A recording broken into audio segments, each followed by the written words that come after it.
आटा हो, दूध हो, चावल हो, दही हो, हर वस्तु पे महंगाई का आलम है, जीएसटी का आलम है और लगातार इस देश में फूड इन्फ्लेशन बढ़ता जा रहा है। 9 से 9.5% के लगभग आसपास फूड इन्फ्लेशन मंडरा रही है सारे देश में। और मैं पूछना चाहता हूं सरकार से कि वो कमोडिटीज जिसमें हम सेल्फ सफिशिएंट थे, वो कमोडिटीज जिसमें हम एक्सपोर्ट किया करते थे, उसमें कैसे महंगाई घुस गई? और अगर वो कमोडिटीज भी महंगी हो गई हैं तो उसका फायदा किसान को क्यों नहीं मिलता? इंडियन रेलवेज के ग्रुप डी एम्प्लॉइज में 63,000 पोस्ट निकली, उसके लिए 2.5 करोड़ लोगों ने आवेदन पत्र दिए। 2.5 करोड़ ऑस्ट्रेलिया की आबादी से भी ज्यादा है sir. 9,900 constable post Bihar police निकालती है, उसके लिए 11 लाख आवेदन पत्र आते हैं। और सर सारी चीजें छोड़िए, महाराष्ट्र सचिवालय के कैंटीन में 12 वेटरों को भर्ती करने के लिए जब आवेदन पत्र मांगे गए तो 7,000 लोगों ने आवेदन पत्र दिए, जिसमें कई पोस्ट ग्रेजुएट्स और ग्रेजुएट भी शामिल हैं। सर ये बेरोजगारी का आलम है। चौथा, की सेक्टर स्टैग्नेशन। जितने की सेक्टर्स है देश में, कंस्ट्रक्शन और ट्रेड, जो एम्प्लॉयमेंट क्रिएट करते हैं, उसमें एक स्टैग्नेशन आता जा रहा है। और इंडस्ट्री का इन्वेस्टमेंट जिसे कहते हैं ग्रॉस फिक्स्ड कैपिटल फॉर्मेशन, वो लगातार घटती जा रही है। और मुझे बताते हुए दुख है कि न्यू प्राइवेट इन्वेस्टमेंट ये बजट देश में प्रस्तुत किया जाता है तो देश के कुछ वर्ग उस बजट से खुश होते हैं और कुछ वर्ग उस बजट से निराश होते हैं। लेकिन इस बार सरकार ने वो अचीव कर लिया जिसे अचीव करना संभव ही नहीं था। इस सरकार ने इस बजट से लगभग देश के हर वर्ग को निराश किया।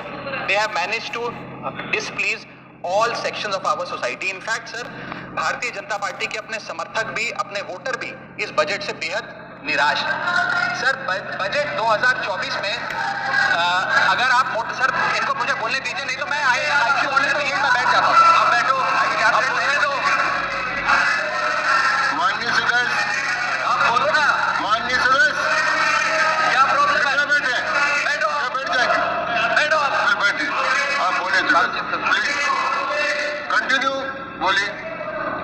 सर पिछले 10 सालों में टैक्स लगा कर सरकार ने एक देश के आम आदमी का खून चूस लिया। अब आप मानिए, आप 10 रुपए कमाते हैं, उसमें से 3-3.5 रुपए आप इनकम टैक्स के माध्यम से दे देते हैं, 2 रुपए 2.5 रुपए जीएसटी आपका चूस लेता है, 2 रुपए आपका कैपिटल गेन टैक्स लगता है, सेस सरचार्जेस 1-1.5 रुपए के लग जाते हैं, तो मात्र 10 रुपए में से 7-8 रुपए तो सरकार के खजाने में चला जाता है। तो आम इंसान को मिलता क्या है, आम आदमी को मिलता क्या है? और सरकार जो हमसे इतना टैक्स लेती है, उसके बदले में सरकार हमें देती क्या है? कौन सी ऐसी अंतर्राष्ट्रीय सेवाएं, world class health care, education, transport सुविधाएं सरकार बदले में देशवासी को देती है? मैं ये भी पूछना चाहता हूं। इसीलिए आज मुझे ये कहने में बिल्कुल भी गुरेज नहीं है that sir we in India today pay taxes like England to get services like Somalia. Sir sir मैं अपने इस भाषण को सर 2 भाग में बांटूंगा। पहले भाग में मैं सर सरकार की इतनी दुर्दशा 2024 के चुनावों में क्यों हुई और आज की आर्थिक स्थिति क्या है उस पर बात करूंगा, और दूसरे भाग में कुछ सुझाव भी सरकार को दूंगा। सर पहले 2019 में भारतीय जनता पार्टी की 303 सीटें थी। देश की जनता ने उन सीटों पर 18% जीएसटी लगाकर इनको 240 सीटों पर ला खड़ा किया था। सर इसके कई कारण बताए जाते हैं। कोई कहता है कि धर्म का कार्ड नहीं चला, कोई कहता है जातीय कारण है, तो कोई कहने लगता है कि टिकट डिस्ट्रीब्यूशन में कमी रही। सर ये सब ऊपरी कारण है। मैं 3 कारण बताता हूं जिस वजह से भारतीय जनता पार्टी की ये दुर्दशा हुई। पहला कारण है इकोनॉमी, दूसरा कारण है इकोनॉमी और तीसरा कारण भी इकोनॉमी। सर मैं बैठ जाता हूं।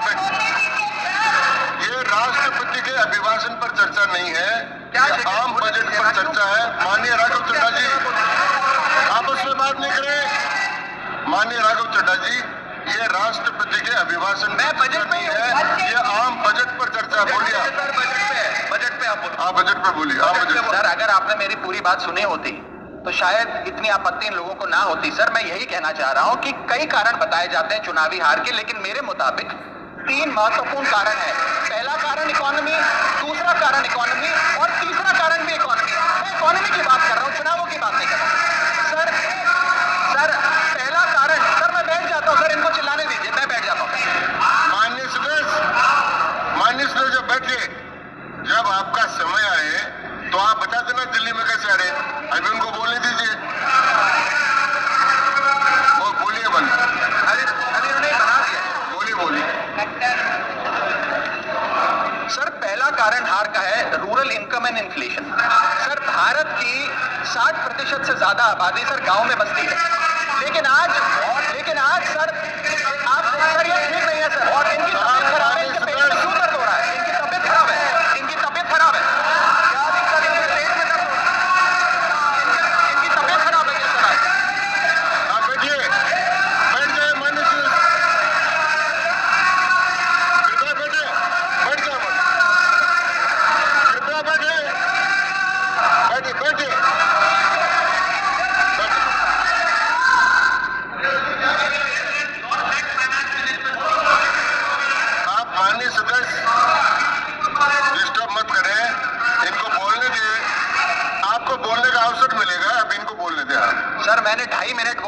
5 बार इन्होंने इंटरप्ट किया है। मैं अपना समय सूद समेत इनसे वसूलूंगा सर। मैं आगे चलता हूं सर। इस देश में सर पहला मेरा कारण था ब्याज की आदत ठीक नहीं है sir, rural income and inflation. Sir आज rising rural inflation, rural unemployment, low crop yield, income inequality, farmer debt, high input cost, low income, no MSP और क्रॉप लॉसेस के चलते ये आलम है सर कि रूरल इनकम ग्रोथ वित्तीय वर्ष 23-24 में डेकेडल लो पे है, डेकेडल लो पे। और सर इसी के साथ साथ किसानों की आय दुगना करने का वादा था, स्वामीनाथन कमीशन के अनुसार एमएसपी देने का वादा था। वो वादे जब पूरे नहीं हुए तो आलम यह है सर कि पिछले 25 महीने लगातार रियल रूरल वेजेस डिक्लाइन पर हैं लगातार। और इसके साथ साथ यूपीए के दौरान, कांग्रेस पार्टी की सरकार के दौरान फार्म वेजेस में 8.5% का इजाफा देखा गया था। एनडीए 1 के दौरान 3% और एनडीए 2 के दौरान -0.6% का इजाफा देखा गया, यानी कि रूरल वेजेस गिरती जा रही है। सर मैं ऐसे साधारण भाषा में समझाता हूं सर 2014 में एक दिहाड़ी मजदूर एक दिन की अपनी दिहाड़ी से 3 केजी अरहर की दाल खरीद सकता था सर आज वही दिहाड़ी मजदूर वर्ष 2024 में एक दिन की दिहाड़ी से 1.5 केजी अरहर दाल खरीद पा रहा है, यानी कि महंगाई भी बढ़ रही है और उसकी आमदनी भी घट रही है। इसका नतीजा क्या हुआ सर? इसका नतीजा यह हुआ कि इनका वोट शेयर घटा, रूरल एरियाज में 5% भाजपा का वोट शेयर घटा, इनके खुद के यूनियन एग्रीकल्चर मिनिस्टर चुनाव हार गए और 398 रूरल सीट्स में से 2019 में इनको 236 मिली थी, आज 398 सीट्स में से इस बार मात्र 165 सीटें मिली हैं, यानी कि रूरल इंडिया में इनको नकार दिया गया है सर दूसरा मेरा जो आज देश में आर्थिक स्थिति है जिसके कारण इनकी भी ये चुनावों में दशा हुई, उसका है फूड इन्फ्लेशन। सर थाली का बजट बिगड़ गया सर, आटा हो, दूध हो, चावल हो, दही हो, हर वस्तु पे महंगाई का आलम है, जीएसटी का आलम है और लगातार इस देश में फूड इन्फ्लेशन बढ़ता जा रहा है। 9 से 9.5% के लगभग आसपास फूड इन्फ्लेशन मंडरा रही है सर इस देश में। और मैं पूछना चाहता हूं सरकार से कि वो कमोडिटीज जिसमें हम सेल्फ सफिशिएंट थे, वो कमोडिटीज जिसमें हम एक्सपोर्ट किया करते थे, उसमें कैसे महंगाई घुस गई? और अगर वो कमोडिटीज भी महंगी हो गई हैं तो उसका फायदा किसान को क्यों नहीं मिलता? वो सारा पैसा जा कहां रहा है? ये एक बड़ा महत्वपूर्ण सवाल है सर। आटा 2014 में 21 रुपए प्रति केजी बिका करता था, आज 42 रुपए प्रति केजी हो गया है। दूध 30 रुपए प्रति लीटर के आसपास बिका करता था वर्ष 2014 में, आज 2024 में 70 रुपए प्रति लीटर बिकता है। सर देसी घी 2014 में 300 रुपए प्रति केजी पे बिका करता था, आज 2024 में 675 रुपए प्रति केजी बिकता है। अरहर की दाल 80 रुपए प्रति केजी बिका करती थी 2014 में, आज 230 रुपए प्रति केजी बिक रही है। और न जाने कितनी वस्तुओं के दाम आसमान छू रहे हैं सर। और अगर यही रफ्तार रही महंगाई की तो जितनी रफ्तार से 303 से 240 पर आए, उससे तेज रफ्तार से 240 से 120 पर आएंगे सर ये लोग।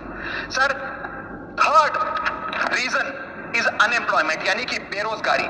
सर इनफॉर्मल सेक्टर हो या फॉर्मल सेक्टर हो, अनऑर्गेनाइज सेक्टर हो या ऑर्गेनाइज सेक्टर हो, हर जगह अनएम्प्लॉयमेंट है। और सीएमआई की रिपोर्ट ये बताती है कि अनएम्प्लॉयमेंट दर ऑर्गेनाइज सेक्टर के इस देश में 9.2% है। अनऑर्गेनाइज सेक्टर की तो बात ही भूल जाइए, ऑर्गेनाइज सेक्टर की अनएम्प्लॉयमेंट दर 9.2% है। और हम लोग अपने देश के ह्यूमन रिसोर्सेज को किस कगार पे लाकर खड़ा कर दिया है उसका आलम देखिए सर।